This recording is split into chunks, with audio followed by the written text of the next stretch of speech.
আৰু কেক খাবলৈ মন গ'ল। আমাৰ ওচৰৰ মৰম লগা ছোৱালী এজনীয়ে কেক বনায়। তাইৰ নাম হ'ল পলি। আমি ঘৰত পলি বুলিয়ে মাতোঁ। তাইৰ নাম পৰিস্মিতা। তাই ধুনীয়া কেক বনাব শিকিছে। সেইকাৰণে এখেতে ক'লে কি পলিৰ পৰা এটা কেক লৈ আহোঁ।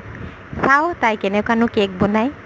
দেখিছেনে আপোনালোকে, ইমান ধুনীয়াকৈ কেক বনাইছে। এমাহ শিকিয়ে আপোনালোকে দেখিছে নহয়, ছোৱালীজনী এমাহ শিকিয়ে ইমান ধুনীয়াকৈ কেক বনাবলৈ শিকিছে।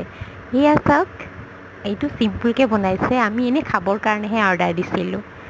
এতিয়া এইটো আমি কাটিম আৰু ছোৱালীজনীকো অকণমান দেখাম। মোৰ কেমেৰাটো ভাল নহয় দেই ৰাইজসকল, কেমেৰাটোৰ ফালে আপোনালোকে নাচাব, মানে কেমেৰা কোৱালিটিলৈ একো এটা নক'ব দেই।